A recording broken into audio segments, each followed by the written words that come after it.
नमस्कार। संसदीय लोकतंत्र में कार्यपालिका की निगरानी और जवाबदेही तय करने के लिए विधायिका के पास कई तरह के तरीके हैं। इनमें प्रश्नकाल सबसे महत्वपूर्ण है। संसद के दोनों सदनों में प्रश्नकाल की कार्यवाही के दौरान विभिन्न विषयों से जुड़े सवाल पूछे जाते हैं, जिसका जवाब संबंधित मंत्रालयों की ओर से दिया जाता है। लोकसभा में प्रश्नकाल के दौरान विभिन्न मंत्रालयों से जुड़े विषयों पर सदस्यों ने सवाल पूछे, जिसका संबंधित मंत्रालय की ओर से जवाब दिया गया। आज के कार्यक्रम में हम प्रश्नकाल के दौरान कुछ मंत्रालयों से पूछे गए महत्वपूर्ण सवाल और उनसे जुड़े जवाब आपको दिखाएंगे।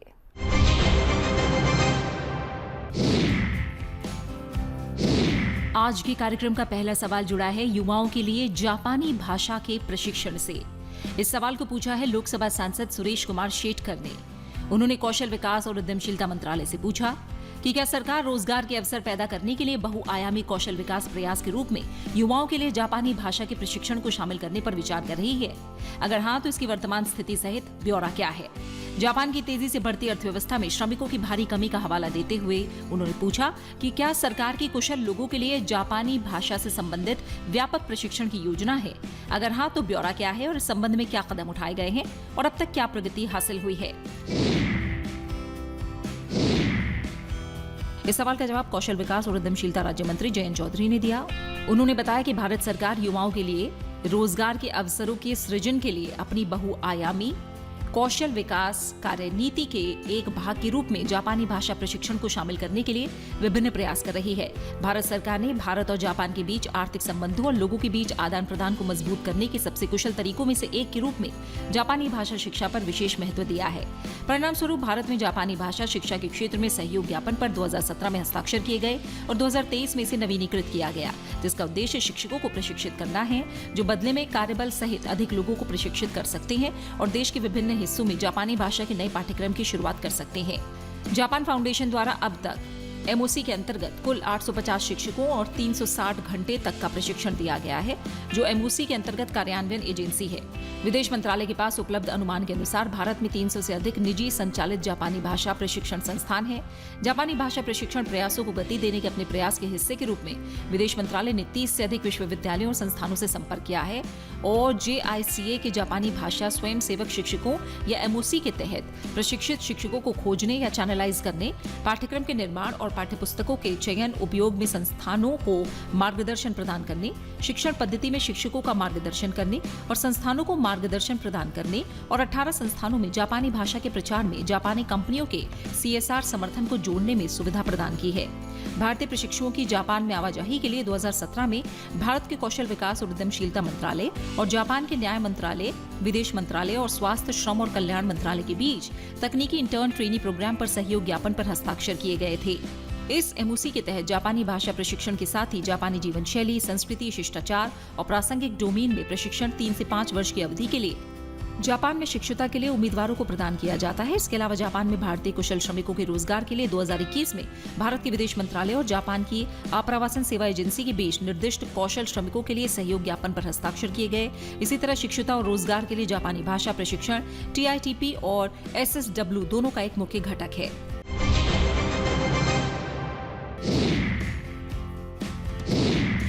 आज के कार्यक्रम का अगला सवाल जुड़ा है प्रधानमंत्री कौशल विकास योजना के अंतर्गत प्रशिक्षित अभ्यर्थी से। इस सवाल को पूछा है लोकसभा सांसद कलाबेन मोहन भाई देसकर ने। उन्होंने कौशल विकास और उद्यमशीलता मंत्रालय से पूछा, पिछले 2 वर्षों के दौरान PMKVY के तहत प्रशिक्षित अभ्यर्थियों को प्रदान की गई नौकरियों का दादरा और नगर हवेली, मुंबई और छत्रपति संभाजी नगर सहित महाराष्ट्र और मध्य प्रदेश में ब्यौरा क्या है और देश के सभी युवाओं को लाभान्वित करने के लिए राज्यों ने विशेष छत्रपति संभाजी नगर सहित महाराष्ट्र के विभिन्न जिलों में इस योजना को बढ़ावा देने के लिए सरकार द्वारा उठाए जा रहे सुधारात्मक कदमों का ब्यौरा क्या है।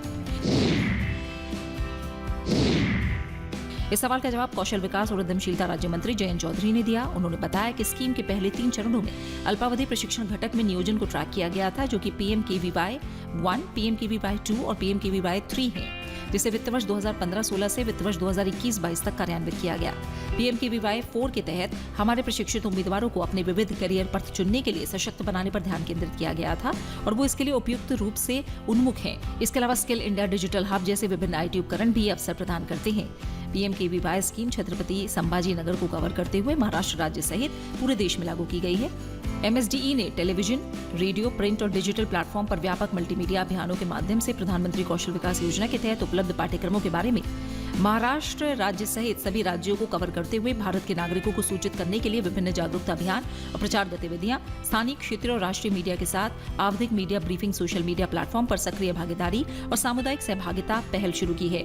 पत्र सूचना कार्यालय, दूरदर्शन, माईगॉव और अन्य एजेंसियों के माध्यम से नियमित प्रेस विज्ञप्तियां भी जारी की गई हैं। स्कीम में जानकारी का प्रसार करने और भागीदारी को प्रोत्साहित करने के लिए प्रशिक्षण संस्थानों के हमारे व्यापक नेटवर्क के माध्यम से जागरूकता भी सृजित की गई है।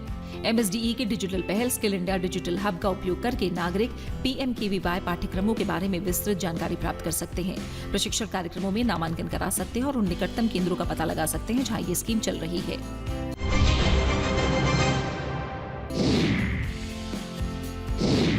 आज के कार्यक्रम का अगला सवाल जुड़ा है राजस्थान में पर्यटन क्षेत्र के लिए पहल से। इस सवाल को पूछा है लोकसभा सांसद PP चौधरी ने। उन्होंने पर्यटन मंत्रालय से पूछा कि राजस्थान में स्वदेश दर्शन और प्रसाद योजनाओं के तहत शुरू की गई पर्यटन क्षेत्र की योजनाओं का उनके स्थान और विशिष्ट घटकों सहित विस्तृत ब्यौरा क्या है।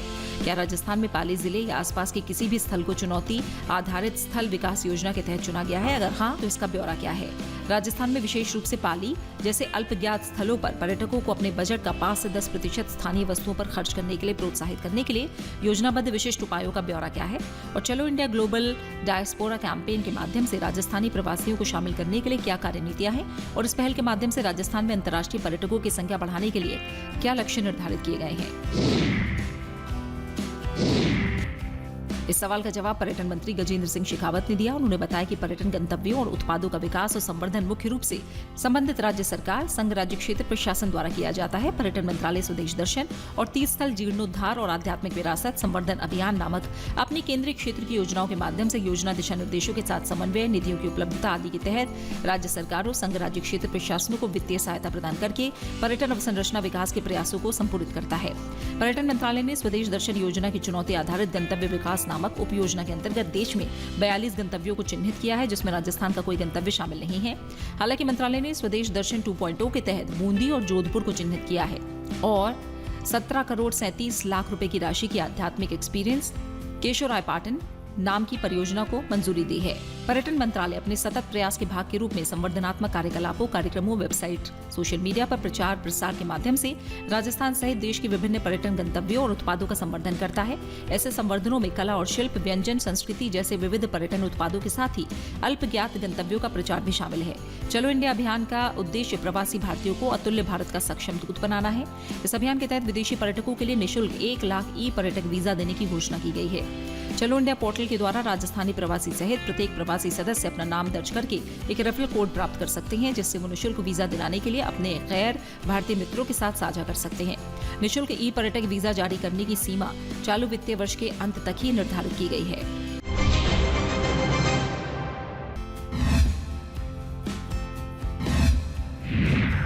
आज के कार्यक्रम का अगला सवाल जुड़ा है PM इंटर्नशिप योजना में SC, ST, OBC को आरक्षण से। इस सवाल को पूछा है लोकसभा सांसद धैर्यशील संभाजीराव माणे, सुधीर गुप्ता, अनंत नायक और रमाशंकर राजभर ने।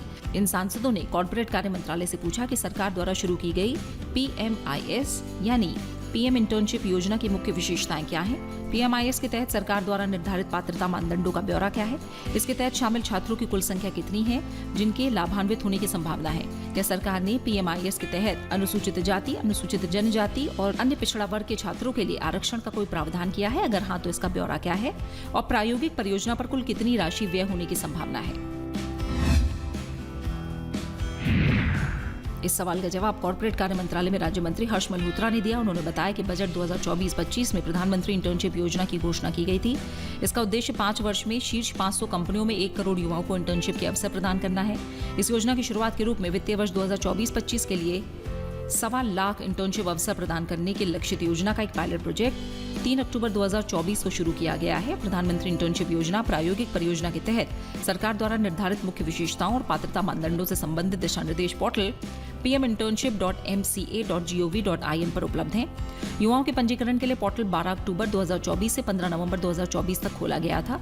कुल 4,87,000 पात्र आवेदकों ने अपना KYC पूरा किया और इस अवधि के दौरान स्वयं को पंजीकृत किया। इसके अलावा लगभग 3,38,000 उम्मीदवारों ने पोर्टल पर अपना प्रोफाइल पूरा कर लिया है। पीएम इंटर्नशिप योजना पायलट प्रोजेक्ट के दिशा निर्देशों के अनुसार आवेदनों की संख्या के आधार पर उम्मीदवारों का एक पूल पोर्टल के माध्यम से प्रत्येक इंटर्नशिप अवसर के लिए चुना जाता है। शॉर्टलिस्टिंग प्रक्रिया का उद्देश्य अनुसूचित जातियों, अनुसूचित जनजातियों, अन्य पिछड़े वर्गों के साथ साथ दिव्यांग व्यक्तियों को उनकी संबंधित प्रक्रियाओं और मानदंड के अनुसार आगे चयन के लिए संबंधित कंपनी को भेजी गई शॉर्टलिस्ट में प्रतिनिधित्व प्रदान करके इंटर्नशिप कार्यक्रम में विविधता और सामाजिक समावेशिता को बढ़ावा देता है। पीएम इंटर्नशिप योजना के पायलट प्रोजेक्ट के लिए युवाओं को 1.25 लाख इंटर्नशिप अवसर प्रदान करने के लक्ष्य के लिए 840 करोड़ रुपए की राशि को मंजूरी दी गई।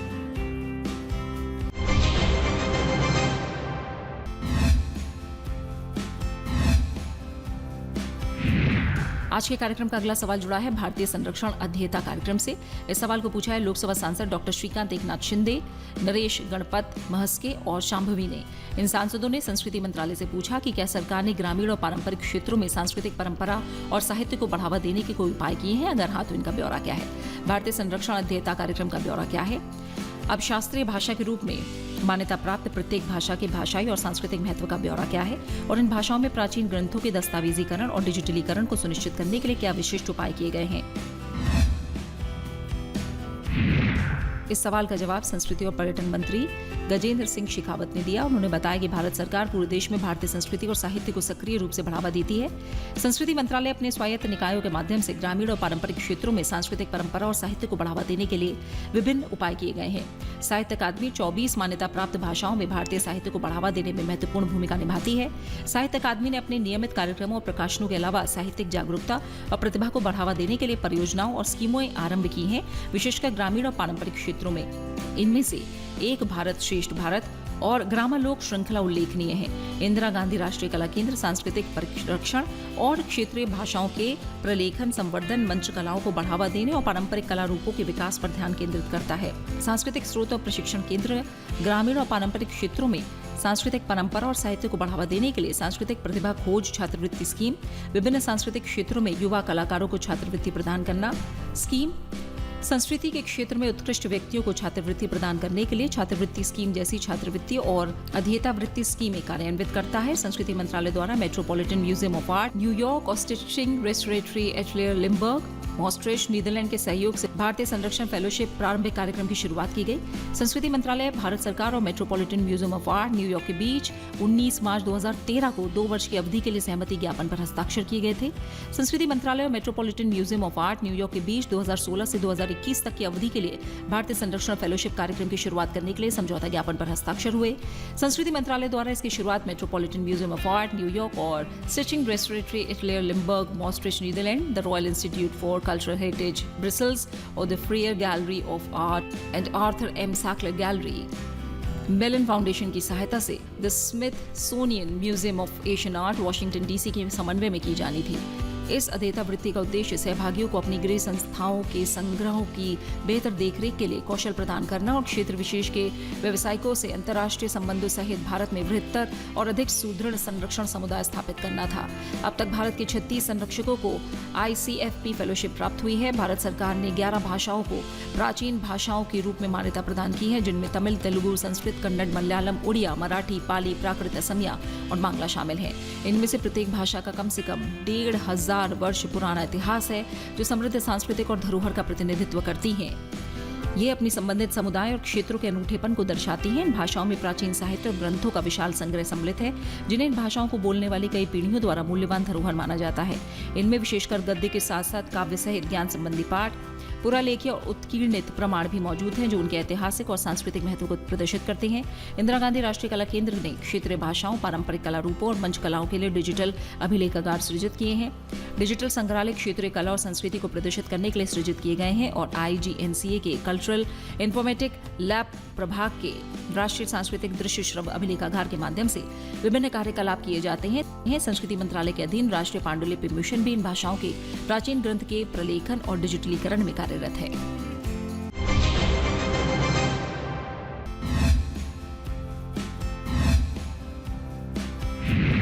आज के कार्यक्रम का अगला सवाल जुड़ा है प्रधानमंत्री कौशल विकास योजना के तहत युवाओं को कौशल आधारित प्रशिक्षण से।